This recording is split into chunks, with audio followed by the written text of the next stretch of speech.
Hello, नमस्कार जी। मैं दिगंबर आदि भारती जी महाराज।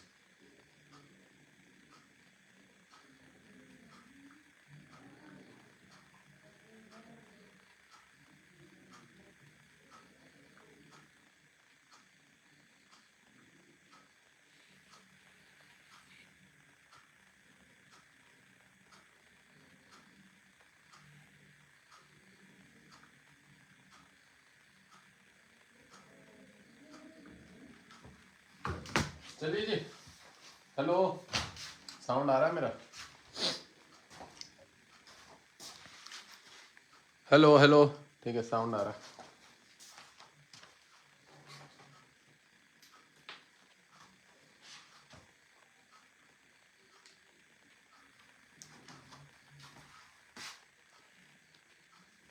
हेलो हेलो हेलो, नमस्कार जी। मैं दिगंबर आदि भारती जी महाराज, राजू महाराज। चलिए बात करते हैं। कल हमने जैसा कि पढ़ा था, क्या पता है कि कौन से दुष्ट ग्रहों की शांति के लिए क्या दान करा जाता है, मतलब जो भी क्रूर पाप ग्रह होते हैं उनकी शांति के लिए क्या दान किया जाता है। और यहाँ पे ये भी पढ़ाया गया था कि पंचांग किसे कहते हैं, पंचांग के कितने अंग हैं, क्या है, ये भी पढ़ाया गया था। तिथि वार नक्षत्र योग करण, 5 चीजों से पंचांग निर्माण होता है। पंचांग का सबको ही पता है कि विशेष कार्यों के उसमें देखा जाता है पंचांग को। किसी भी कार्य, भृगु संहिता फलित प्रकाश के द्वितीय खंड 12 लग्नों की कुंडली विभिन्न भाव में स्थित। चलिए आज मेष लग्न से प्रारंभ करते हैं। मेष लग्न, ठीक है, बड़ा करके बना लेते हैं।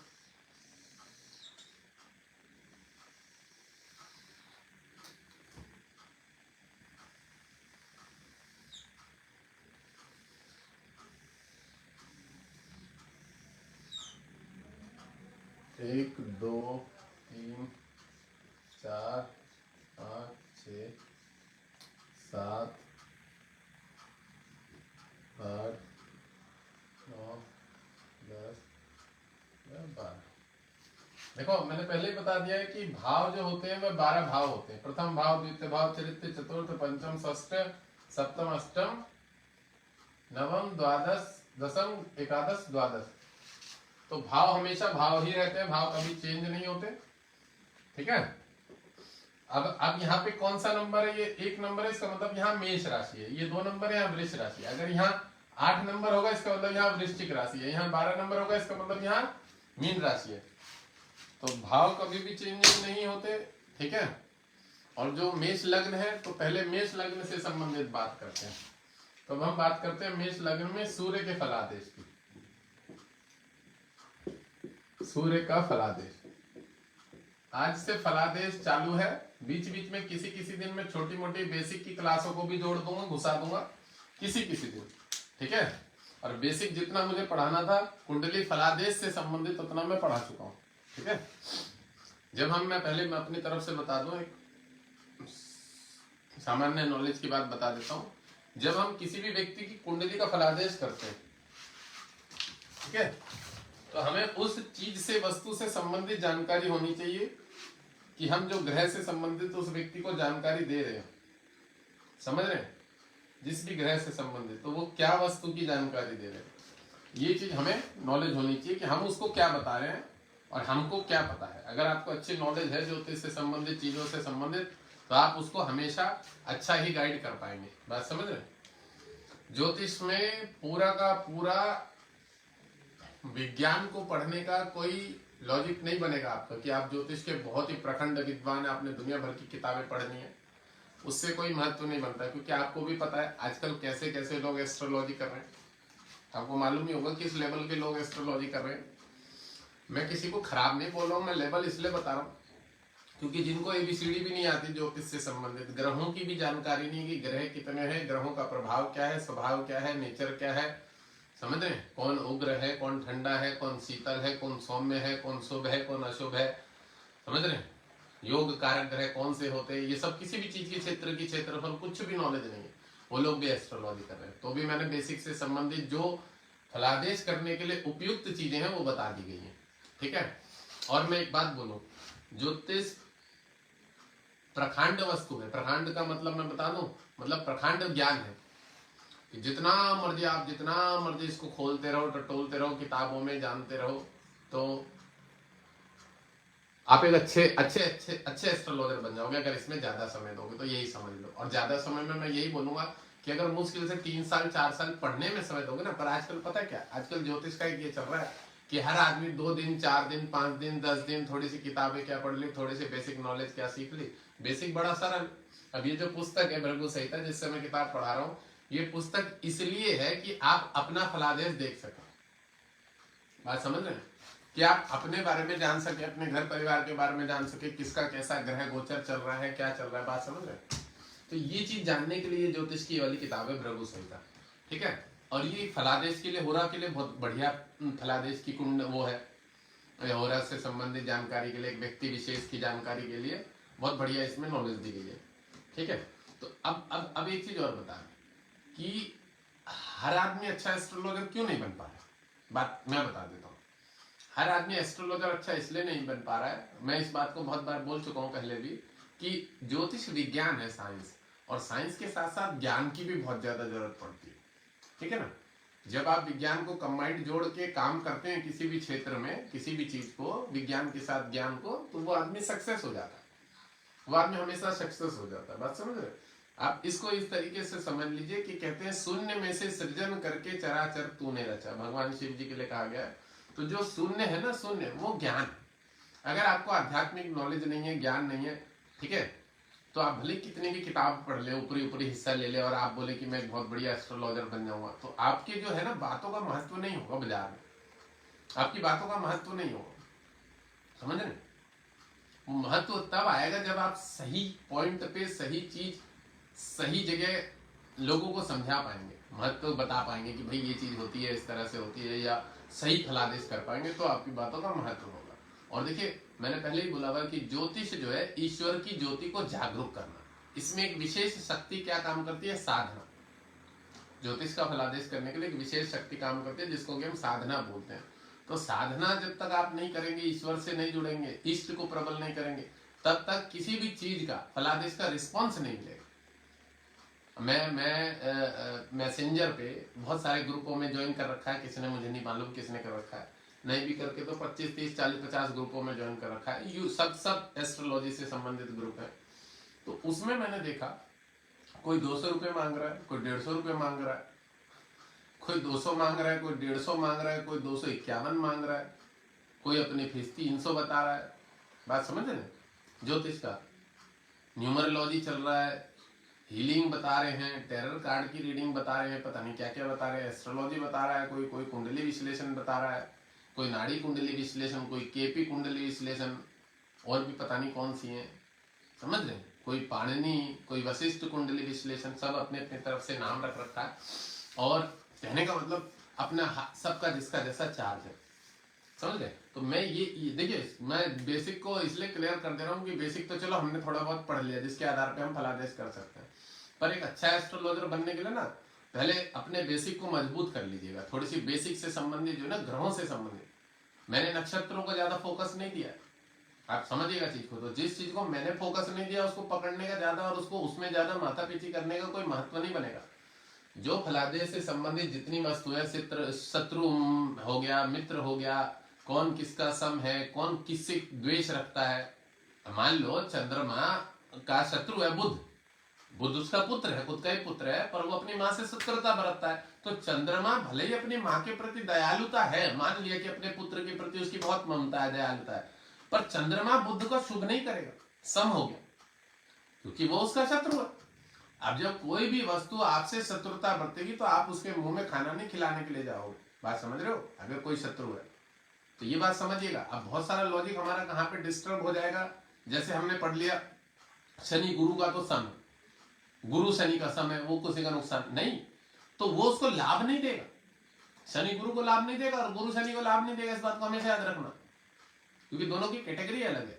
अच्छा, वो उसका मित्र शुक्र है, उसका मित्र बुध है, वो इससे शत्रुता बरतते हैं गुरु से, तो भी मिलकर अगर शनि की दशा है तो शनि चलो शरीर वाइज नुकसान नहीं देगा, पर कर्म क्षेत्र हो गया, कार्य क्षेत्र, क्योंकि उस समय में बुध भी एक्टिव हो जाएगा, शुक्र भी एक्टिव हो जाएगा, राहु भी एक्टिव हो जाएगा, उसके मित्र की ग्रह की दशा है, वो बलवान हो जाएंगे। इसे दो पार्टी के रूप में समझ लीजिए कि एक कांग्रेस की सरकार, एक बीजेपी की सरकार। कांग्रेस की सरकार को हम राक्षस ग्रह समझ लेते हैं, शुक्र राहु बुध शनि, इधर देवताओं की सरकार को सूर्य चंद्र मंगल गुरु समझ लेते हैं। बीजेपी की जो पार्टी हो गई, इस तरह से समझ लीजिए। तो बीजेपी कभी भी किसी सामने वाले का नुकसान नहीं चाहती कि शत्रु की दशा चल रही है उसको नुकसान मिल जाए, वो नहीं चाहती। पर शत्रु की दशा चल रही है वो जरूर नुकसान चाहेगी, बीजेपी का नुकसान हो जाए, इसे इस तरह से समझ लें, वो चाहेगी। शुक्र की दशा चल रही होगी, बुध लीवर में प्रॉब्लम क्रिएट कर देगा, ठीक है, बुध सर्दी लगा देगा, स्किन प्रॉब्लम कर देगा, बहुत सारी प्रॉब्लम समझ कर देगा। बकरी ग्रह क्या होता है किसी ने पूछा, तो मेरे पास यहाँ पे भी दिख रहा है वीडियो में। तो मैं ये कह रहा हूँ इस चीज को हमेशा याद रखिएगा, जो शत्रु है वो हमेशा पीड़ा दे देता है। अभी मेरे पास एक चार्ट आया हुआ है 1967 का, लेडीज है, उनके पूजा पाठ भी लिए हुए, कैंसर पेशेंट संबंधित, लीवर में चंद्रमा अष्टम भाव में बैठा है, ठीक है, धनु लग्न है मेरे हिसाब से, शायद धनु, और उसमें अष्टमेश चंद्रमा है, कौन सा लग्न बनेगा, धनु ही बनेगा मेरे हिसाब से। तो मैंने उनको तीनों रत्न पहनने के लिए बोल दिया, सूर्य का माणिक, मंगल का मूंगा, जो पंचमेश लग्नेश भाग्येश बन रहा है, तीनों ही कमजोर थे, और शत्रु ग्रह बहुत बलवान है। तो शत्रु ग्रह जो है वो समस्या दे रहे हैं, और चंद्र में शुक्र का गोचर चल रहा है, लीवर में काफी प्रॉब्लम दे रहा है, बच्चेदानी संबंधी, स्ट्रीट संबंधी प्रॉब्लम क्रिएट कर रहा है। तो अब उन्होंने मुझसे बोला महाराज जी चंद्रमा के जाप कराने की आवश्यकता नहीं है। मैंने कहा नहीं, केतु उसको देख रहा हूं, केतु शुक्र की राशि पे बैठा हुआ है, राहु केतु शनि शुक्र और बुध के जाप हो रहे हैं, 5 ग्रहों के जो शत्रु ग्रह हैं, जो समस्या देंगे। चंद्रमा अष्टमेश है, अष्टमेश है, अष्टम पे ही बैठा है, वो दूसरों के द्वारा पीड़ित किया गया है, वो पीड़ित नहीं कर रहा है, वो पीड़ित नहीं कर रहा है, वो दूसरों के द्वारा श्रापित पीड़ित हो रहा है, समझ रहे हैं। तो वहां पे उसका कोई लेना देना ही नहीं है, शनि उस घर का मालिक है, ठीक है। और चंद्र में शनि की दशा जून 2022 से आई थी, उसी के बाद से कैंसर की प्रॉब्लम चालू हुई है, उनके गांठ निकली है, क्या निकली है पता नहीं, क्या क्या निकाला है पेट से, और भी बनी हुई है, उसको भी निकालेंगे। ये क्या लिखा है, माइक थोड़ा नजदीक लगा, गए बाहर में माइक वाइक तो ये काम ही ना करते, साला वहां लगा रखा वायरलेस में, पहले ही सही था, माइक के बगैर ही काम करता था मैं, और कैसे नजदीक लगाऊं सर, ये लगने को तो ना पूछ रहा।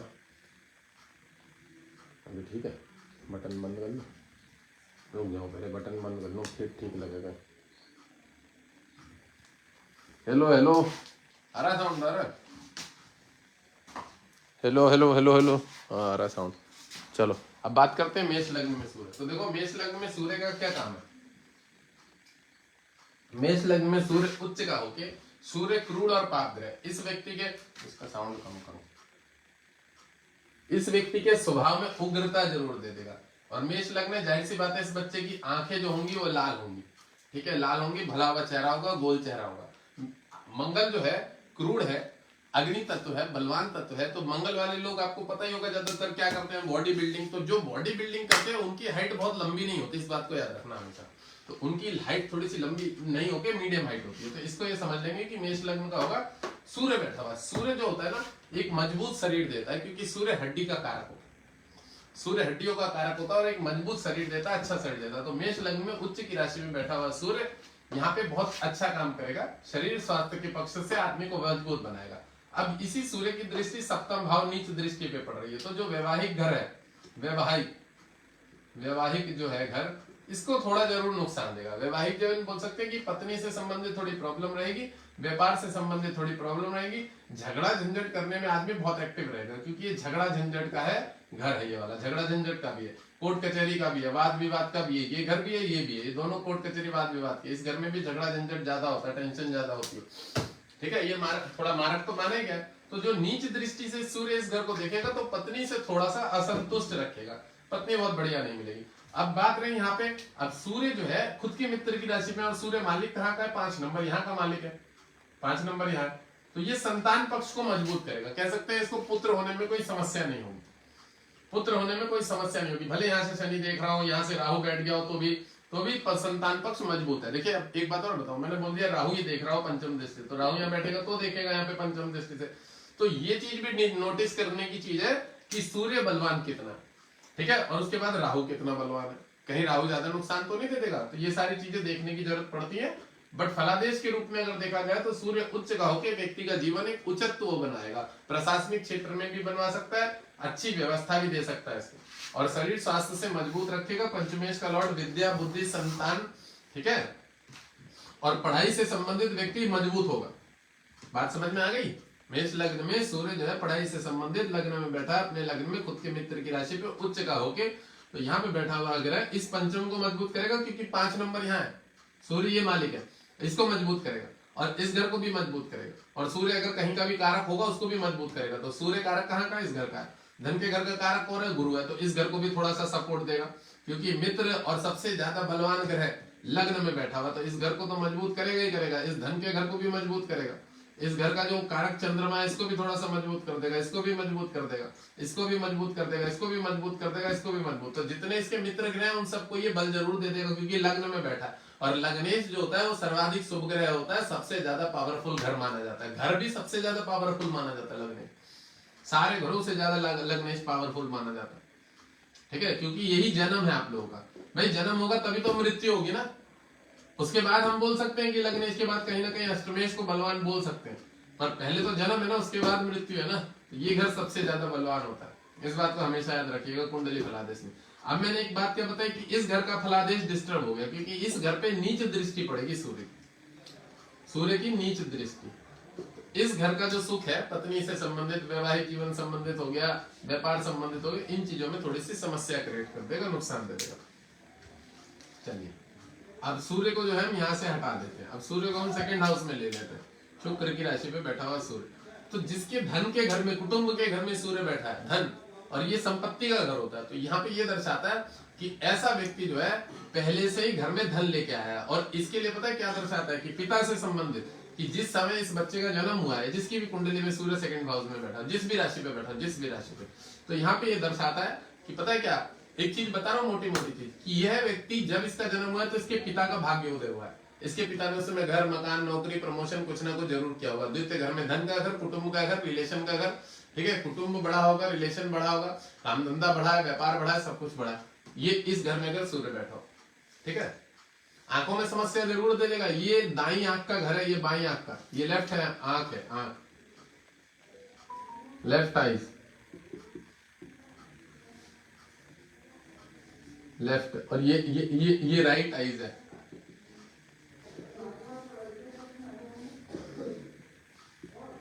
ये वाला।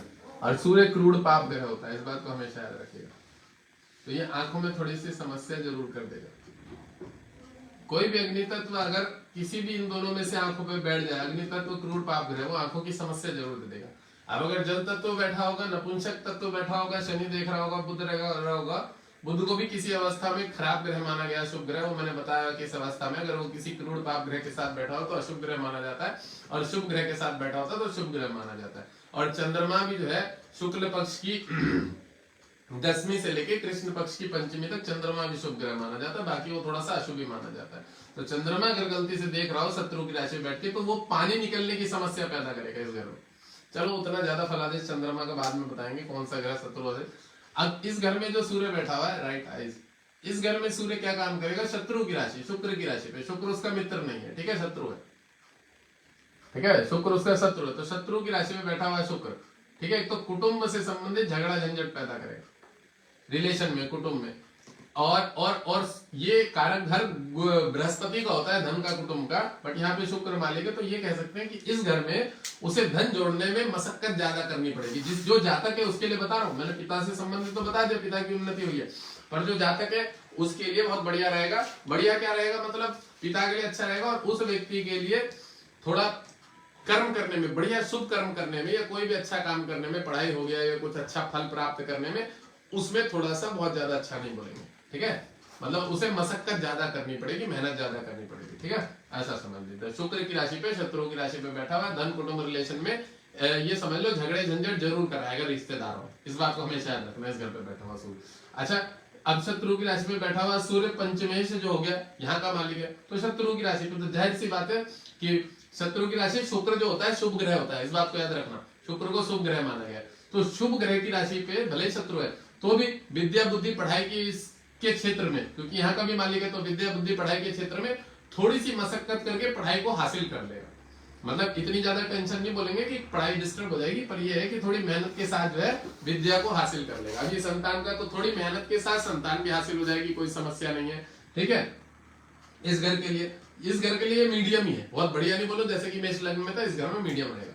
अब उसके बाद इसकी जो पूर्ण दृष्टि इस वृश्चिक लग्न पे, वृश्चिक पे पड़ रही है मंगल, तो ये जो 8 नंबर है ना, 8 नंबर किसका है? मंगल का, ठीक है, 8 नंबर। और मंगल जो इसका परम मित्र है, तो परम मित्र को जब ये सूर्य देखेगा यहाँ से, अच्छा है, तो ये यहाँ पे क्या काम करेगा कि पैतृक संपत्ति का लाभ जरूर बनाएगा, और ये आध्यात्मिक क्षेत्र में व्यक्ति को ज्ञानवान जरूर बनाएगा। और आदमी अपना जीवन का कार्यचर्या, मेष लग्न है तो कर्म क्षेत्र में क्या करेगा, मंगल का ही स्वभाव है, लग्न वाला मेष हो गया, अब द्वितीय घर में सूर्य, तो आत्मकारक ग्रह सूर्य, तो ये व्यक्ति थोड़ा सा समय निकाल के मंदिरों में, साधु संतों में, बढ़िया लोगों में उठना बैठना पसंद करे, क्योंकि एक वैराग्य का भी घर होता है। शनि मृत्यु का कारक है, और जहां मृत्यु की स्थिति होती है सबको पता है, वहां वैराग्य उत्पन्न होता है। जब हम संस्थान में जाते हैं किसी को जलाने के लिए, मारने के लिए, मतलब मरे हुए को वहां जलाने के लिए, निपटाने, खत्म करने के लिए शरीर को, तो हर व्यक्ति को थोड़ी देर के क्षण भर के लिए ज्ञान जरूर हो जाता है।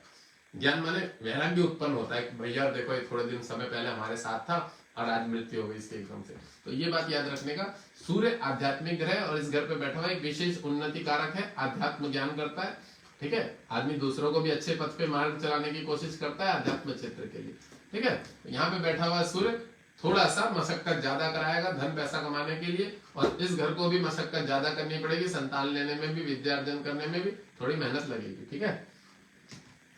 लगभग देखा जाए तो 80%, 70-75% सूर्य इस घर में ठीक ठाक माना जाता है, इसमें 100% अच्छा माना जाता है। चलिए अब इसको यहाँ से मिटो देते हैं। तो अब सूर्य की बात करते हैं तीसरे वाले घर में, थर्ड वाले हाउस में। तो थर्ड वाले हाउस में सूर्य जब बैठता है ये बुध की राशि पे, तो बुध इसका परम मित्र है, क्योंकि बुध के साथ ही रहता है। यहाँ पे इतना ज्यादा अच्छा खराब काम नहीं करेगा। पराक्रम का घर जो कारक ग्रह होता है मंगल होता है। यहाँ बैठा हुआ सूर्य मित्र की राशि पे बैठा हुआ पराक्रम के घर में, व्यक्ति में जोश रहेगा, खिलाड़ी टाइप का, किसी भी कार्य में पीछे नहीं हटना है, जिस मर्जी क्षेत्र में जो भी काम करवा लो बहुत ज्यादा एक्टिव रहेगा व्यक्ति। सूर्य आत्मकारक ग्रह होता है, ठीक है, और पराक्रम का घर मंगल होता है। मंगल और सूर्य अगर दोनों मिल जाए तो राजनीतिक क्षेत्र में कभी पीछे नहीं हटता, किसी भी शुभ कार्य को करने में, किसी चीज के बारे में सोच रहा है कि मुझे काम करना, वो करना, पीछे नहीं हटेगा, आलस नहीं करेगा। पैसे की व्यवस्था नहीं होगी, कहीं से भी जुगाड़ कर लेगा, ऐसा जुगाड़ू टाइप का व्यक्ति होगा। तो इस घर में सूर्य विशेष अच्छा योग कारक ग्रह, अच्छा माना जाता है, मित्र की राशि पे बैठा हुआ, ठीक है ना। अब बैठा किसके? बुध की राशि पे, तो कहीं ना कहीं सूर्य जो यहाँ का पंचमेश का लॉर्ड है, ठीक है, पंचमेश है, तो आदमी अपने पराक्रम से, मेहनत से विद्या भी हासिल करेगा। अगर हो सकता है कि इसके पिताजी इसकी सपोर्ट ना भी करे, या इसे कहीं ऐसी जरूरत पड़ती है कि भैया, तो ये पार्ट टाइम जॉब भी कर लेगा। पराक्रम के घर पे आदमी अंदर से बहुत ज्यादा एक्टिव रहेगा, मतलब वो दिमाग लगा लेगा थोड़ा सा कि यार चलो मुझे कोई पैसे की मदद नहीं कर रहा, तो मैं कोई ऐसा काम कर लो जिससे मेरी थोड़ी इनकम हो जाए। तो ये भी करने के लिए पूरा का पूरा बढ़िया रहेगा। पढ़ाई क्षेत्र से भी मजबूत हो जाएगा, विद्या क्षेत्र से भी मजबूत हो जाएगा, ठीक है, संतान पक्ष से भी मजबूत हो जाएगा, ठीक है। अब द्विस्वभाव राशि पे बैठा हुआ है, बुध की राशि पे, और बुध जो होता है वो थोड़ा चंचल वाला ग्रह है। तो अगर ये प्रेम विवाह वाला ग्रह है, यहाँ पे सूर्य पंचमेश भी हो गया, प्रेम संबंध वाला घर भी माना गया, और पिछले जन्मों का भी, तो ये कह सकते हैं कि ऐसा व्यक्ति जो है, और बुध जो है वो रोग के घर का भी मालिक है, तो ऐसा व्यक्ति जिससे भी प्रेम करेगा अगर, तो उसको वो चीज हासिल नहीं होगी, क्योंकि बुध यहाँ सस्टेस भी है, और बुध जो है एक तरह से, सूर्य तो बुध का मित्र है, पर सूर्य बुध जो है यहाँ पे इतना ज्यादा अच्छा फल स्वयं से नहीं देगा सूर्य को। क्यों नहीं देगा? क्योंकि वो रोग के घर का भी मालिक है, सस्टेस भी है, तो बुध नहीं देगा इतना जल्दी, क्योंकि इस कुंडली में वो सस्टेस हो गया। और पराक्रम का घर का मालिक है, सम है, उतना ज्यादा नुकसान नहीं देगा कुछ भी, पर अगर वो प्रेम संबंध में पड़ता है तो उसको वो चीज हासिल होने में बहुत मशक्कत होगी, बहुत ही ज्यादा। अगर गुरु देख रहा हो तो सपोर्ट मिल जाएगी, मंगल देख रहा हो तो सपोर्ट मिल जाएगी, नहीं तो प्रेम संबंध में उसको नुकसान ही उठाना पड़ेगा, ठीक है। पढ़ाई संबंधित क्षेत्र के लिए बढ़िया है, पढ़ाई बहुत अच्छी करेगा व्यक्ति, अपने पराक्रम से खुद के पैसे इनकम करके भी कर सकता है, ठीक है ना, मेहनत करेगा। अच्छा, अब यहाँ से सूर्य इस घर को ठीक ठाक करेगा, संतान पक्ष को भी मजबूत देगा, करेगा, ठीक है। अब देखिए बुध की राशि पे सूर्य है, इस बात को याद रखिएगा। तो बुध नपुंसक ग्रह है और उस पे अग्नि तत्व बैठा है, तो आदमी के विचार सोच हमेशा शांत भाव से कुछ ना कुछ करके पैसा कमाने की होगी। शेयर मार्केट हो गया, या कोई फाइनेंशियल सेक्टर काम हो गया, व्यापार हो गया, ऐसा दिमाग हमेशा व्यक्ति के अंदर रहेगा, क्योंकि आत्मा कारक है, अंदर से आत्मा यही गवाही देगी कि बैठ के पैसा कमाने वाला कोई सरल काम करते हैं, सरल काम, ठीक है। लोभ जरूर रहेगा, क्योंकि बुध थोड़ा सा लोभी ग्रह बोल सकते हैं, ठीक है, इनकम पैसों का कारक है, भाग दौड़ ज्यादा करवाता है। तो उस राशि पे सूर्य बैठा हुआ थोड़ा सा बाजार में लोभ लालच जरूर दे देगा, पर फिर भी बैठा हुआ अच्छा, और इस घर को भी मजबूत कर देगा। अब बात करते हैं भाग्य के घर को जो देख रहा है, तो भाग्य के घर में विशेष उन्नति करेगा यहाँ से जो बैठा हुआ सूर्य, क्योंकि अपने ही मित्र परम मित्र जो उसके गुरुदेव है, गुरु बृहस्पति, और इस घर के कारक भी गुरु है, तो इस घर को विशेष लाभ मिलेगा। ये पिता के स्वभाव का घर होता है, ये वाला, ये पिता का खुद का कर्म स्थान का घर है, और ये पिता के स्वभाव नेचर का घर है। तो पिता के लिए भी विशेष उन्नति कराएगा इस घर में बैठा हुआ सूर्य, पिता की आयु को भी मजबूत करेगा, ठीक है, और इस व्यक्ति के भाग्य को बड़ा मजबूत करेगा। जिस क्षेत्र में भी हाथ डालेगा इसको लाभ मिलेगा, ठीक है। ये तीसरे घर का सूर्य का फल है। अब चौथे घर में बात करते हैं। अब देखिए चौथा घर जो सूर्य है, अगर यहाँ बैठा हो तो एक बात को याद रखिएगा, 4 नंबर फेफड़े होते हैं, 4 नंबर फेफड़े होते हैं, ये वाला फेफड़े, ठीक है, फेफड़े। तो इस पे अगर सूर्य बैठ जाए तो हृदय संबंधित हृदय कंपन रोग देता है, और हृदय में अटैक वटैक भी दे देता है। अगर आदमी कमजोर और खंडे दशाएं चल रही हो, जिस उम्र में भी 50 के आसपास, तो उस समय में हृदय रोग जरूर देता है। ये कर्क राशि पे बैठा हुआ ग्रह, कर्क राशि पे बैठा हुआ सूर्य हृदय रोग जरूर देता है, इस बात को याद रखिएगा। क्योंकि कर्क जो है 4 नंबर फेफड़े होते हैं, फेफड़ों पे जब अग्नि तत्व बैठ जाता है, जल तत्व को धीरे धीरे सूखता है, हृदय कंपन होता है, आदमी को डर लगता है हर कार्य में। गाड़ी अगर ज्यादा देर जोर से चलती है तो डर लगता है, ऐसे व्यक्तियों के हृदय में डर बहुत रहता है, ठीक है। तो मित्र की राशि पे बैठा हुआ सूर्य हर चीज का सुख देगा, घर बार का सुख देगा, बट ये क्रूर पाप ग्रह है, तो इसकी मम्मी को जो है ना, चंद्रमा माँ भी होती है, उसको शारीरिक कष्ट दे सकता है, कमर में रीढ़ की हड्डी में प्रॉब्लम, पेट संबंधी समस्या सब दे सकता है। पर फिर भी खुद के मित्र की राशि पे आदमी सुख से संबंधित, ये जो होता है भूमि प्रॉपर्टी का घर होता है, इस घर में इन सब चीजों को सुविधाओं को जोड़ेगा, ठीक है। और उसके बाद पंचमेश का लॉर्ड है खुद के मित्र की राशि पे, तो कह सकते हैं कि जो बच्चा होगा ना संतान इनका, वो भी बहुत बढ़िया रहेगा, उसके लिए भी पैसों वैसों से संबंधित, लाभ से संबंधित कोई तकलीफ नहीं है। अब यहाँ से जो कर्म स्थान को देख रहा है, तो कर्म स्थान मकर राशि है, यहाँ पे शनि जो है सूर्य का भारी शत्रु है, तो इसको अगर इस क्षेत्र से संबंधित मेहनत करने में बहुत ज्यादा मशक्कत करनी पड़ेगी। किस क्षेत्र के लिए? सरकारी नौकरी के लिए या कोई भी नौकरी प्राप्त पाने के लिए, इस क्षेत्र के लिए बहुत ज्यादा मशक्कत करनी पड़ेगी, ठीक है। और संतान पक्ष से संबंधित ठीक ठाक बोल सकते हैं, ये बोल सकते हैं कि सूर्य जो चंद्र की राशि पे, और सूर्य ही पंचमेश और संतान के घर का मालिक है, तो चंद्रमा स्त्री तत्व है, तो इस व्यक्ति के जिसकी भी कुंडली में चंद्रमा इस पे बैठा है, तो इसके घर में बच्चियां लड़कियां ज्यादा हो सकती है, लड़कियां ज्यादा हो सकती है, क्योंकि यही संतान के घर का मालिक है। और सूर्य जो है चंद्र की राशि पे है, और सूर्य क्रूर पाप ग्रह भी होता है, और गलती से अगर इसको कोई क्रूर पाप ग्रह देख रहा हो तो यहाँ पे मिसकैरेज वाली समस्या भी जरूर आएगी, मिसकैरेज वाली समस्या भी जरूर आएगी, गलती से अगर इसको कोई क्रूर पाप ग्रह देख रहा हो, ठीक है।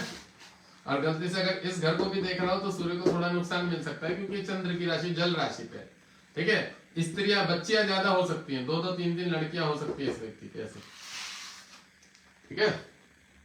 तो यहाँ पे बैठा हुआ फिर भी सूर्य की योग कारक ही बोलेंगे, अच्छा ही माना जाता है, क्योंकि यहाँ से कर्म स्थान को देखेगा, और कर्म स्थान का कारक ग्रह सरकारी नौकरी क्षेत्र संबंधित ये वाला घर भी माना जाता है, ठीक है। इस घर में मैंने बोला है मंगल भी कारक ग्रह होता है, शनि भी कारक ग्रह होता है, बुध भी कारक ग्रह होता है, कई सारे कारक ग्रह होते हैं। कर्म स्थान में कोई भी किसी भी क्षेत्र में ले जा सकता है जो ज्यादा बलवान हो, तो सूर्य यहाँ से नौकरी के क्षेत्र के लिए भी मजबूत माना जाता है, सरकारी नौकरी में भी ले जा सकता है, ठीक है। ऐसा यहाँ पे लगभग ठीक है, बट हृदय रोग थोड़ा सा जरूर देता है, हृदय में कंपन डर भय जरूर देता है, ठीक है ना। ये काम सूर्य क्योंकि क्रूर पाप ग्रह माना गया, ठीक है। और मम्मी को भी शारीरिक कष्ट जरूर देगा, माता श्री को। चलिए अब बात करते हैं पंचम भाव में। पंचम भाव में सूर्य जो है खुद की स्वराशि पे बैठा हुआ, सूर्य खूब ही ज्यादा बलवान माना जाता है, बड़ा अच्छा माना जाता है, ठीक है। यहाँ से व्यक्ति जो भी पढ़ाई करता है उसका पूर्ण रूप से लाभ ले लेता है, जो भी पढ़ाई करेगा विद्या अर्जन करेगा उसका पूर्ण रूप से लाभ लेगा, इनकम उसी क्षेत्र से हासिल करेगा, ठीक है। इनकम हाउस को देख रहा है सूर्य, यहाँ से शत्रु की राशि पे पूरी मशक्कत करके आदमी अच्छी इनकम हासिल करता है। सूर्य बलवान है, उसका बाप है शनि का, आराम से पैसा लेगा, मेहनत करेगा। और मैं बताऊं ऐसे लोग क्षेत्र नौकरी में ही ज्यादा होते हैं, क्योंकि इनकम हाउस शनि को देख रहा है, तो शनि ज्यादातर पता है क्या करता है, मेहनत करा के पैसा देता है, इस बात का। और इस कुंडली में मेष लग्न में कर्म स्थान का भी मालिक है, तो आदमी कोई ना कोई नौकरी हासिल करेगा। और किस लेवल की नौकरी करेगा? ऑफिशियल लेवल की नौकरी हासिल करेगा कोई ना कोई, प्राइवेट क्षेत्र में भी हो सकता है और सरकारी क्षेत्र में भी हो सकता है। अगर इसके और दूसरे ग्रह भी मजबूत है, दूसरे ग्रह कौन है? मेष मंगल अगर मजबूत है और गुरु मजबूत है तो गवर्नमेंट क्षेत्र संबंधित भी नौकरी के योग बनेंगे। तो खुद की संतान पक्ष से कोई समस्या नहीं आने की। खुद की राशि पे बैठा हुआ सूर्य, संतानें बड़ी मजबूत होंगी, पुत्र संबंधित आराम से प्राप्ति हो जाएंगी, ज्यादा से ज्यादा पुत्र प्राप्ति के योग बनेंगे, ठीक है। विद्या बुद्धि पढ़ाई के क्षेत्र में भी मास्टरमाइंड होगा, आदमी का दिमाग बहुत तेज होगा, ठीक है। सूर्य रजोगुणी ग्रह है, पढ़ाई ऐसे व्यक्ति नॉर्मल ही करते हैं और आईटी वाईटी फील्ड में भी जाते हैं, कंप्यूटर रिलेटिव में भी जाते हैं, ठीक है। और वो इनके साथ बैठे हुए कुछ दूसरे ग्रह वो योग बनाते हैं, और लगभग सूर्य पंचम भाव में बैठा हुआ बहुत अच्छा है। और मैं आपको बता दूं, अगर सूर्य पंचम में खुद की राशि में बैठा हो और मेष लगना तो अधिकारी बनने के ज्यादा चांसेस होते हैं। ये तो पूरी कुंडली को देख के पता लगता है पूर्ण रूप से फलादेश क्या है, पर फिर भी इस घर में बैठा हुआ सूर्य बड़ा अच्छा माना जाता है। यहाँ से इनकम हाउस को देख रहा है, शत्रु की राशि को, तो पैसा कमाने में कोई समस्या नहीं है। ये बोल सकते हैं कि इस व्यक्ति की एक फिक्स इनकम जरूर होगी, फिक्स इनकम जरूर होगी, ठीक है, क्योंकि शनि उसका शत्रु है, ठीक है, इनकम हाउस। पर सूर्य बलवान है क्योंकि खुद की राशि पे, तो सूर्य शनि से पैसा ले लेगा। जो ग्रह बलवान होता है वो पैसा ले लेता, कमा लेता, ठीक है, अच्छा ही माना गया लगभग पंचम में, और खुद की स्वराशि पे, ठीक है। पेट संबंधी समस्या जरूर रहेगी क्योंकि सूर्य है, क्रूड ग्रह है, पाप ग्रह है, यहाँ पेट संबंधी समस्या जरूर देगा। अब छठा घर सूर्य, तो 6th हाउस जो होता है सूर्य, मैं आपको बता दूं, सूर्य छठे घर में शत्रुहंता माना जाता है। छठे घर में, तीसरे घर में, अष्टम भाव में शत्रुहंता थोड़ा अच्छा हो जाता है। कोई भी क्रूड पाप ग्रह मैंने बताया हुआ है, तीसरे में और छठे में, 8वें में, 11वें में अच्छा फल देते हैं, खराब फल नहीं देते। ये मैंने सूत्रों में पढ़ाया हुआ है, जो ज्योतिष के सूत्र है, मेरी 20-22 नंबर की क्लास है, उसमें पढ़ाया हुआ है। कुछ सूत्र हमें हमेशा याद रखने पड़ते हैं। तो बुध की राशि पे बैठा हुआ सूर्य, ठीक है। अब ये रोग का घर है, तो यहाँ ये बुध जो होता है वो लीवर और कमर होता है, पीठ और कमर, लीवर, तो इसको थोड़ी सी रोग के घर में बैठा हुआ सूर्य, और खुद ही वो क्रूड पाप ग्रह यहाँ से 12वें घर को देखेगा, तो यहाँ आंखों की समस्या अवश्य देगा। बाकी ये देखो यहाँ पे मित्र ग्रह है, तो इतनी ज्यादा नहीं देगा, पर एक उम्र में जरूर देगा आंखों की समस्या। अगर आदमी आंखों को नहीं संभाल के रखता है, तो इस घर में बैठा हुआ सूर्य मित्र की राशि पे बाहरी स्थान से पैसा लेके आएगा। पहले इस घर का फलादेश कर देते हैं। यहाँ बैठा हुआ झगड़े, झंझट, कोर्ट कचहरी, सब चीजों में व्यक्ति को लाभ मिलेगा। शत्रुहंता हो जाता है सूर्य, इस बात को हमेशा याद रखिएगा। और यहाँ से जो पंचमेश है, तो जो इसके संतान होंगी, बच्चे होंगे, उसको भी बहुत ज्यादा मशक्कत करनी पड़ेगी हर क्षेत्र में। बच्चों को भी बहुत ज्यादा मशक्कत करनी पड़ेगी, क्योंकि है तो मित्र ही ग्रह सूर्य, बट शत्रु का जो घर माना जाता है ना, 6 नंबर क्रूर पाप ग्रह माना गया है, मतलब रोग ऋण शत्रु कर देगा घर है। तो यहाँ बैठा हुआ सूर्य शत्रुहंता होता है, पर शरीर स्वास्थ्य संबंधित थोड़ी तकलीफ जरूर देगा, ठीक है। और संतान संबंधित कोई ज्यादा तकलीफ नहीं देगा, संतान होने का पूर्ण रूप से योग है, कोई समस्या नहीं देगा, क्योंकि सूर्य करोड़ पाप ग्रह में जाके और ज्यादा बलवान हो जाता है। तो यहाँ पे सूर्य पूर्ण रूप से बलवान माना जाएगा, छठे घर में अगर बैठ गया हो सूर्य, तो यहाँ पे। और बुध जो है उसका मित्र है।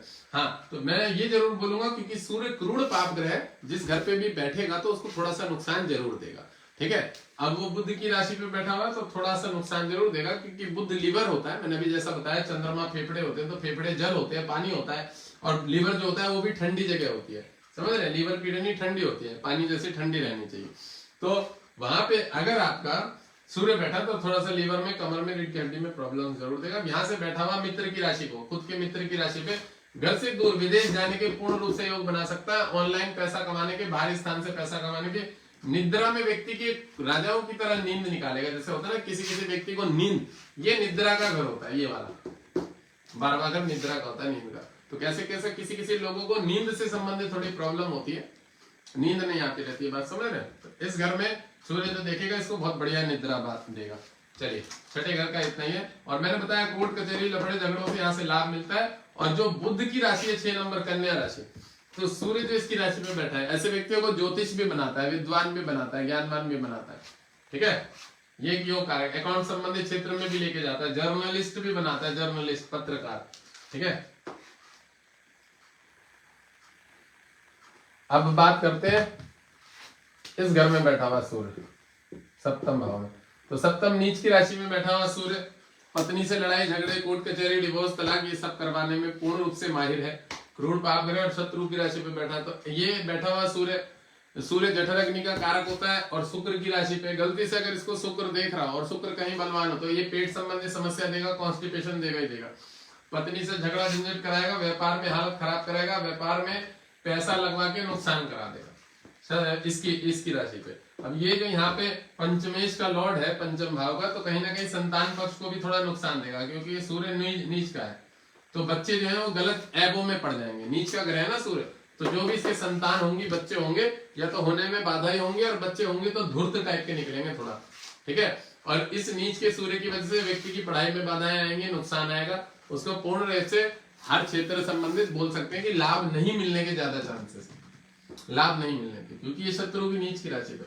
अब यहीं से मित्र सूर्य को देख रहा है तो शरीर स्वास्थ्य से अच्छा करेगा, और घर से संबंधित जो बोल सकते हैं जिस घर में जन्म होगा वहां से थोड़ा सा इसको लाभ दे। सप्तम में बैठा हुआ सूर्य वैवाहिक जीवन को जरूर डिस्टर्ब करेगा, व्यवसाय को जरूर डिस्टर्ब करेगा, ठीक है, इस बात पे याद रखना। संतान के लिए तो मैंने पहले ही बोला है, इस घर की भी थोड़ी सी तकलीफें देगा, प्रेम संबंध में जो है काफी दिक्कत देगा, प्रेम संबंध में, ठीक है, संतान संबंध में भी दिक्कत देगा, विद्या संबंधित पढ़ाई संबंधित क्षेत्र में भी दिक्कत देगा। और सूर्य क्रूर ग्रह, पाप ग्रह, तो उस हिसाब से नीच कर्म, नीच तो ग्रह है ही है, नीच कर्म में सूर्य के बहुत सारे नीच कर्म होते हैं, ठीक है। 2 नंबर का पैसा कमा लेना, सरकारी क्षेत्र में होके घूस खाना, ठीक है, अनैतिक संबंध बनाना, ये भी करवा देगा सूर्य यहाँ पे बैठा हुआ शुक्र की नीच की राशि में। गंदे कर्म कराना, मतलब सूर्य तो क्रूर पाप ग्रह और राजा ग्रह, राजा किस लेवल तक नहीं, छोटे लेवल तक जा सकता है, उसके तो जो मन में आएगा वो अपनी मर्जी से करेगा। तो यहाँ बैठा हुआ सूर्य बहुत गंदा होता है, खराब होता है, इस घर को भी तकलीफ देता है, और इस घर से इस घर को उच्च दृष्टि से देख रहा है। शरीर स्वास्थ्य से व्यक्ति को बड़ा मजबूत बनाता है, रोग बीमारियों से लड़ने की क्षमता देता है, इस घर के लिए बड़ा अच्छा। और जब सूर्य लग्न को देख रहे हैं तो कहीं ना कहीं लग्न जो है प्रोस्पेरिटी, समझ रहे, प्रोस्पेरिटी, एम फेम, नाम रोशन, ये सब तो कराता ही कराता, ठीक है। तो लग्न के लिए, शरीर के लिए, और ये मैंने बताया सुख दुख लाभ हानि जय सब कुछ का घर माना जाता है, लग्नेश जो है वो सब कुछ है। तो जब उच्च दृष्टि इस पे पड़ रही है तो ऐसा व्यक्ति हो सकता है कि पहले से ही जिस घर में जन्म हुआ है उसमें उसके अच्छा पैसा वैसा हो, नीच का सूर्य होने के कारण राजनीतिक क्षेत्र में चला जाए या कोई ऐसे गलत चीजों के कार्य से पैसा कमाने लग जाए, बात समझ रहे हो, तो ऐसे व्यक्ति फिर भी पैसे वाला होना माना जाता है कि इनके पहले से, क्योंकि व्यापार के घर में बैठा है सूर्य तो वंश वाइज पिता का व्यापार होता है, उससे पैसा आता है घर में, ये चीज दिखा रहा, पर वो पैसे को बर्बाद करता है क्योंकि नीच का सूर्य तो गलत कामों में एगो में उड़ा देता है। चलिए उसके बाद अष्टम भाव की बात करते हैं, ठीक है। ये शत्रु ग्रह था, इस पे खराब काम करेगा। अष्टम भाव में बैठा हुआ सूर्य, ठीक है, तो शनि इस घर का मृत्यु कारक है, अष्टम में बैठा हुआ है, खुद की मित्र की राशि पे सूर्य बड़ा अच्छा माना जाएगा, आध्यात्मिक क्षेत्र संबंधित बड़ा ज्ञान देता है, ठीक है। और अष्टम में मैंने पहले बताया कि छठे 8वें और 11वें घर में या तीसरे घर में क्रूर पाप ग्रह और ज्यादा अच्छा हो जाता है। तो अष्टम में जो बैठा हुआ सूर्य है ना, विशेष कोई नुकसान नहीं देगा, आयु से भी रक्षा करेगा, ठीक है। पर अगर आप गलती से सूर्य को खराब कर लेते हैं, थोड़ा सा भी दिक्कत कर लेते हैं, तो यहाँ पे ये हड्डी तोड़वाने वाला योग जरूर बनाएगा। जैसा कि मैंने उस दिन पढ़वाया था कि 8वां और 12वां घर कोई भी ग्रह बैठा हो वो अशुभ फल थोड़ा सा देगा ही देगा, ये मैंने उस दिन पढ़वाया था। पर खुद की मित्र की राशि पे बैठा आयु को लंबा करेगा, शरीर में रोग चोट वोट लगने की समस्याएं जरूर बनाएगा, क्योंकि अष्टम भाव का कारक ग्रह शनि होता है और शनि की राशि पे सूर्य है, तो सूर्य वहां पे अपना बचाव नहीं कर पाएगा। गलती से शनि के ढैया 7.5 आ गई तो शरीर में चोट वोट लगने के योग जरूर बनेंगे, ठीक है, बट आयु फिर भी अच्छी होगी। अब यहाँ से अष्टमेश जो हो गया है, सूर्य अष्टम में बैठा हुआ, तो इस पढ़ाई के घर में समस्या आएंगी। ऐसे लोगों की पढ़ाई छूट जाती है, बचपन से उनके पिताजी की डेथ वेथ हो जाती है, उनको कोई ना कोई काम करना पड़ जाता है जिसकी वजह से पढ़ाई पूर्ण नहीं होती। अष्टम में बैठा हुआ सूर्य ये थोड़ा जरूर काम करता है, ठीक है। अब ये धन के घर को देखेगा, शुक्र की राशि को, तो ऐसे व्यक्ति को पैसा कमाने में बड़ी मशक्कत करनी पड़ती है, पैसा जोड़ने में बड़ी मशक्कत करनी पड़ती है, ठीक है। बाकी आध्यात्मिक क्षेत्र, पैतृक संपत्ति का लाभ है यहाँ पे, और भगवान संबंधित भी चीजों का लाभ है, समझ रहे। भगवान संबंधित मतलब मैंने बोला ना आध्यात्मिक क्षेत्र का पूर्ण रूप से लाभ है, और पैतृक संपत्ति का लाभ जरूर है। और जैसे कि मैंने आयु बताया, तो आयु के लिए भी बहुत अच्छा है, क्रूर पाप ग्रह अष्टम भाव में बैठा है, आयु बड़ी अच्छी करता है, लंबी आयु कर देता है, ठीक है। चलिए इसमें इतना ही है। और जैसा कि ये पंचमेश का लॉर्ड है और अष्टम में चला गया, तो इस क्षेत्र को खराब कर देगा, संतान होने में बाधा देगा, संतान होगी तो थोड़ा डिस्टर्ब होगी, ठीक है। पढ़ाई क्षेत्र में भी बाधा कर देगा इसको, विद्या संबंधित ज्ञान में तर्क वितर्क भी करेगा, आध्यात्मिक ज्ञान जरूर होगा बट तर्क वितर्क करेगा, और इसके ज्ञान के महत्व की का उतना ज्यादा अच्छा जो बोल सकते हैं कि उसका कोई ना कोई रिस्पॉन्स नहीं मिलेगा इसको, मतलब ये जो ज्ञान से बात करेगा उसका रिस्पॉन्स इसको नहीं मिलेगा। अच्छा, धनु राशि में बैठा हुआ सूर्य नवम घर में विशेष योग कारक माना जाएगा, सरकारी क्षेत्र संबंधी नौकरी वोकरी में सपोर्ट करेगा, क्योंकि यहीं से इसके मित्र की दृष्टि पराक्रम के घर को कर रही है। तो ये आदमी जो है खेल कूद में भी अच्छा रहेगा बच्चा, और जिस भी क्षेत्र में हाथ डालेगा उस क्षेत्र में बढ़िया रहेगा, ठीक है। और ये आध्यात्मिक क्षेत्र में, घूमने फिरने के क्षेत्र में, ये तीर्थ यात्रा का भी घर माना गया, कौन, नवम भाव। तो यहाँ पे बैठा हुआ सूर्य एक बहुत अच्छा काम करेगा, धर्म कर्म के क्षेत्र में भी अच्छा काम करेगा, आध्यात्मिक क्षेत्र में भी अच्छा काम करेगा, पढ़ाई शिक्षा संबंधित क्षेत्र में भी अच्छा काम करेगा। सूर्य से नवम उसी का घर है, खुद का पंचम, इस क्षेत्र को भी लाभ मिलेगा, संतान में बढ़िया मिलेगी, सब क्षेत्र संबंधित बढ़िया है। यहाँ पे बैठा हुआ सूर्य बहुत अच्छा काम करेगा और यहीं से पराक्रम के घर को देख रहा है। पराक्रम के घर का कारक ग्रह मंगल होता है, यहाँ पे बुध है उसका मित्र, इस घर के लिए भी बहुत बढ़िया काम करेगा सूर्य, ठीक है। और भाग्य में मैंने बताया ऐसे व्यक्ति आध्यात्मिक क्षेत्र में होते हैं, ज्योतिष वाले क्षेत्र में होते हैं। गुरु धनु की राशि बैठा हुआ सूर्य ज्योतिष भी बनाता है, शिक्षक बना देता है, सरकारी टीचर बना देता है, किसी सरकारी विभाग में धर्म कर्म से संबंधित अच्छे कार्यों में इन्वॉल्व कर देता है, बढ़िया व्यक्ति बनाता है, ठीक है। धनु का सूर्य व्यवहार बड़ा अच्छा होता है, कुशल होता है, बहुत बढ़िया होता है। राजसिक जरूर होता है, पैसे खर्चा करने वाला रहेगा, हाथ खुला रहेगा सब व्यक्ति को। कर्म स्थान पे मकर राशि में बैठा हुआ सूर्य, ठीक है, शनि की राशि में बैठा हुआ सूर्य, तो मकर राशि एक कर्म स्थान है और सूर्य इस घर का कारक भी माना जाता है क्योंकि कर्म क्षेत्र में सरकारी नौकरी। बट शत्रु की राशि में बैठा हुआ है तो मेहनत बहुत ज्यादा कराएगा, नौकरी में थोड़ा विलंब भी कर सकता है, देरी भी करा सकता है, नौकरी में देरी भी करा सकता है, मेहनत ज्यादा कराता है, ठीक है। और शत्रु की राशि में बैठा हुआ संतान पक्ष के लिए भी थोड़ा सा डिस्टर्ब होता है, ठीक है, संतान पक्ष के लिए भी थोड़ा सा डिस्टर्ब होता है। क्रूर ग्रह, पाप ग्रह है, बहुत मेहनत करने के बाद रिस्पांस मिलेगा। मकर राशि का सूर्य बैठा हुआ हो तो इस घर में, शत्रु की राशि पे बैठा हुआ है, बहुत ज्यादा मेहनत करने के बाद उसे रिस्पांस मिलेगा, ठीक है, कर्म स्थान। और यहीं से चंद्रमा को देख रहा है, मित्र की राशि को। घर मकान प्रॉपर्टी अपनी मेहनत से जोड़ेगा, खुद से बनाएगा, ऐसा योग बन रहा है, ठीक है, अपनी मेहनत से जोड़ेगा। प्राइवेट क्षेत्र में भी नौकरी का योग ज्यादा बनता है ऐसे लोगों के लिए, अच्छी नौकरी मिलती है, ठीक ठाक नौकरी मिलती है। ये क्या है, प्रियंका पुंडे, समझ रहे हैं। तो यहाँ बैठा हुआ सूर्य लगभग मीडियम माना जाता है। इस सूर्य से ये वाला घर 8वां घर है, तो संतान पक्ष में भी थोड़ी सी समस्याएं रहेंगी। लड़कियां पुत्रियां होने के ज्यादा योग बनाएगा क्योंकि मकर राशि पे बैठा हुआ है शनि, ठीक है, सूर्य, और यहाँ से 8वां घर है तो इस घर को थोड़ा सा नुकसान मिलेगा। सूर्य अपने से 8वें पे, यहाँ पे इस वाला घर जो है इसका खुद का घर, ठीक है, मतलब यहाँ पे ये चीज विद्या बुद्धि संतान ये सब हासिल करने के लिए से मेहनत करनी पड़ेगी। अब शनि की राशि पे सूर्य बैठा है, मकर राशि, व्यक्ति थोड़ा सा तीक्ष्ण होगा, माइंड से तेज होगा, ठीक है, डिसीजन लेने में अच्छा होगा, और कहते हैं ना थोड़ा सा मतलब कड़क टाइप का, कड़क। तो मकर राशि का बैठा हुआ सूर्य कड़क जरूर बनाता है आदमी, इस बात को हमेशा याद रखिएगा, ठीक है। यहाँ से इस घर को देख रहा है तो माता, भवन, भूमि, वाहन, इन सब चीजों का सुख देगा, फैमिली का भी सुख देगा, ठीक है। बाकी कर्म क्षेत्र संबंधित व्यक्ति को मेहनत ज्यादा करनी पड़ेगी जीवन में, ये बात याद रखिएगा, ठीक है। चलिए, और पंचमेश के लिए मैंने बताया दिया कि थोड़ा सा खराब ही रहेगा, विद्या बुद्धि संतान क्षेत्र संबंधित।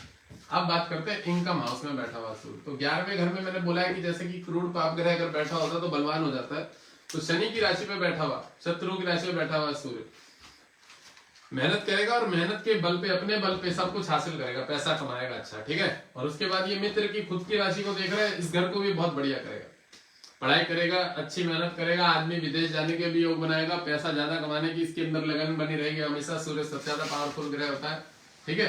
तो ये काम जो सूर्य यहाँ पे बैठा हुआ करेगा। कुंभ राशि में बैठा हुआ, कुंभ राशि में बैठा हुआ सूर्य विद्वान बनाता है, ज्ञानवान बनाता है, ठीक है, बड़ा अच्छा तीक्ष्ण बनाता है।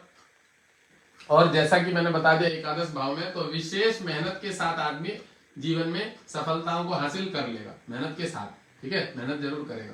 शत्रु की राशि पे वो उसको रोकने की कोशिश करेगा पर वो हासिल कर लेगा। अब यहाँ से मित्र की राशि को संतान पक्ष में कोई समस्या नहीं आएगी, विद्या बुद्धि संतान में भी कोई समस्या नहीं आएगी। सूर्य रजोगुणी ग्रह, ये याद रखिएगा। सूर्य को क्रूर पाप ग्रह जरूर माना जाता है, तो क्रूर पाप ग्रह इसलिए माना जाता है क्योंकि अग्नि तत्व है और उसके अंदर गुस्सा ज्यादा है, क्रूरता है उसके अंदर, बट फिर भी रजोगुणी ग्रह तो इस घर को भी लाभ देगा, ठीक है। ऐसे व्यक्तियों को लव संबंधित भी पूरा लाभ मिलता है। यहाँ से इस घर को देखेगा, अच्छा ही काम करेगा, ठीक है, और इस घर के लिए भी अच्छा काम करेगा क्योंकि सूर्य यहाँ से फल लेगा, शनि से फल लेगा। और मैंने पहले बता दिया, ये तो पूरी कुंडली को देख के पता लगता है कि ये सूर्य अगर 0 डिग्री का और शनि यहाँ पे बैठा हुआ और शनि 15 डिग्री से पूर्ण डिग्री से, तो सूर्य को फल नहीं लेने देगा क्योंकि शनि यहाँ बलवान है और शनि यहाँ से पूर्ण दृष्टि से देख रहा है। बात समझ रहे?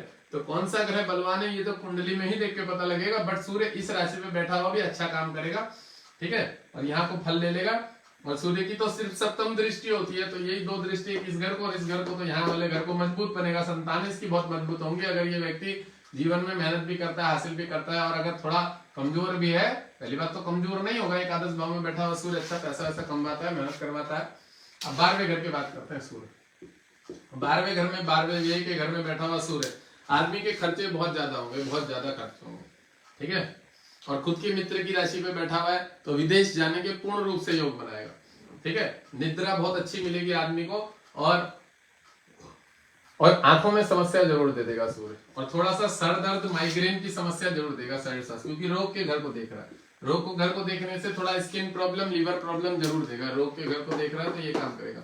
और यहाँ से छठा बैठा है सूर्य, तो पढ़ाई मशक्कत के साथ जीवन में हासिल कर लेगा।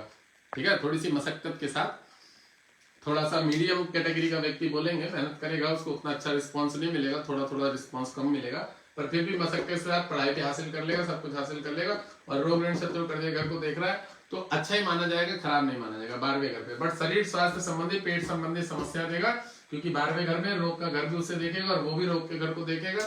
तो ये जो 6 नंबर होता है, पीठ लीवर भी होता है, पीठ मैंने बताया, तो पीठ संबंधी समस्या जरूर देगा, आंखों में समस्या जरूर देगा। बाकी 12वें घर में बैठा हुआ सूर्य विदेश जाने के योग पूर्ण रूप से बनाता है, ऑनलाइन पैसा कमाने के योग जरूर बनाता है। ठीक है, लगभग अच्छा माना गया, बढ़िया ही माना गया। हाँ, 12वां घर है, क्रूर पाप ग्रह होता है 12वें घर का, कारक शनि ग्रह, तो इसके पिताजी को शारीरिक कष्ट जरूर मिलेगा, और इसको भी पेट संबंधी समस्या, शरीर स्वास्थ्य संबंधी समस्या थोड़ी जरूर मिलेगी। ऐसे व्यक्तियों का सर दर्द बहुत ज्यादा करता है 12वें में बैठा हुआ सूर्य, आंखों की समस्या तो देगा ही देगा, और चर्म रोग भी थोड़ा बहुत देगा। तो सूर्य के सभी राशियों का फलादेश हो गया आज। ठीक है, सभी राशियों का। मेष लग्न में सूर्य किस घर में बैठा हुआ क्या काम करेगा, इस बात को याद रखिएगा। ठीक है, ये मैंने पढ़ा दिया, और सच बात उन्होंने पढ़ाने की इच्छा नहीं है ज्यादा। मेष लग्न में सूर्य का फलादेश 12 राशियों में। ठीक है, अब हम बात करेंगे आज मेष लग्न में सूर्य के बारे में ही पढ़ा है।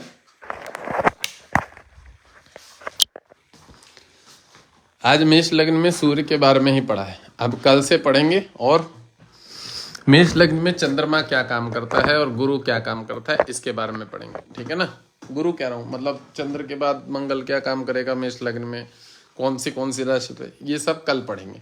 आज के लिए इतना ही।